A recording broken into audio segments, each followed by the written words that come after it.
అమ్మా శ్రీరామని నా భక్తులంతా నన్ను రకరకములుగా పిలుస్తారు.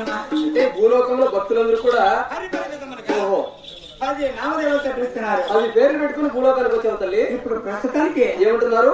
ఆది మహాలక్ష్మిని పిలుస్తున్నారు. ప్రస్తుతానికి ఆది మహాలక్ష్మి అంటున్నావు. 10 పేర్లు పెట్టుకుని వచ్చావు కదా. తదుపరి మనం ఏమని పిలుస్తున్నారు నిన్ను? అలాగనే చెప్తున్నా. చెప్పమ్మా.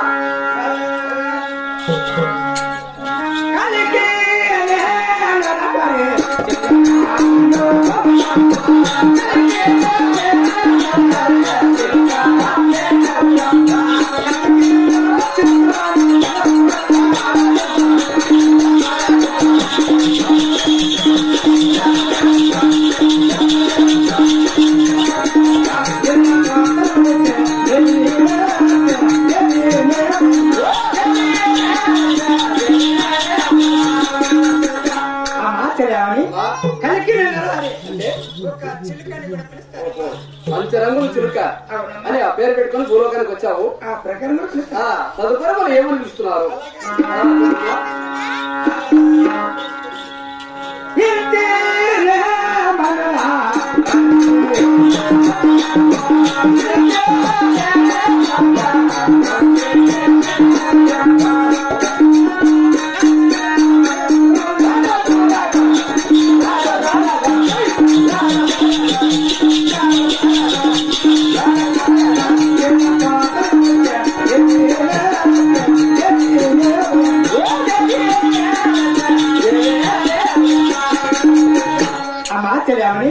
ఇంటిని మనుల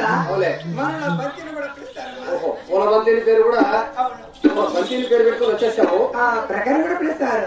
చాలా బాగా చెప్తున్నావు తల్లి. ఇంతే కదా. ఇంకా ఏమని పిలుస్తున్నారు? చెప్తున్నారు చెప్పతల్లి.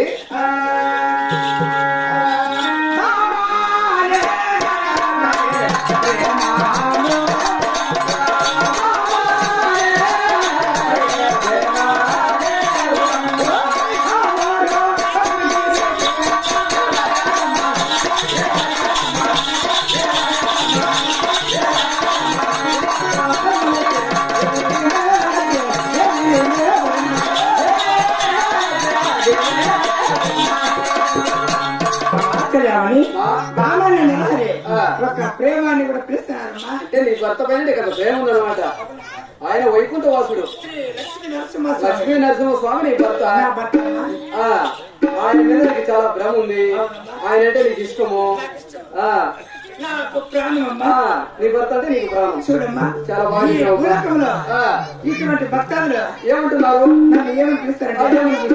ధనలక్ష్మి, ధనలక్ష్మి, సంపదలక్ష్మి, సంతానలక్ష్మి, సౌభాగ్యలక్ష్మి, శ్రీలక్ష్మి, గజలక్ష్మి, భూలక్ష్మి, లోలక్ష్మి, వరలక్ష్మి. ప్రస్తుతానికి ఇప్పుడు ఆది మహాలక్ష్మి. ప్రస్తుతానికి ఒక పేరు ఆది మహాలక్ష్మి పేరు పెట్టుకుని భూలోకానికి వచ్చినావు. చాలా చక్కగా చెప్తున్నావు తల్లి. ఈ మనోహరమైన ఈ దేవేంద్ర సభలో ఇంతమంది భక్తులు చూస్తుంటే ఇంతమంది భక్తులు చూస్తుంటే ఆనందంతో నాకు చాలా అలసటగా నిద్ర వస్తా ఉందమ్మా. అలసటగా నిద్ర వస్తా ఉంటావు. కొంచెం ఎగిరినావు కాబట్టి అలసట వచ్చింటుంది. లోపల శ్రేయాసం తయారు చేసినాం. ఉడుగ్గా ఉంటే ఫ్యాన్ కూడా ఉడికిచ్చినారు. లక్షణంగా నిద్రపోయి ఈ భూలోకం వచ్చాను కనుక అవులే ఇటువంటి భక్తులు నిజమేలే. ఇంతమందిని చూసావు నిద్ర వస్తా ఉంది. అదే లోపల మీకు పనుకొని రాబోరు చెప్పు. నిద్రించి ఆ దేవాలయానికి వెళ్ళి నిద్రించి కాసేపు నిద్రించి మళ్ళా రాబో. 10 నిమిషాలైనా మంచిది మంచి కూరాబమ్మా.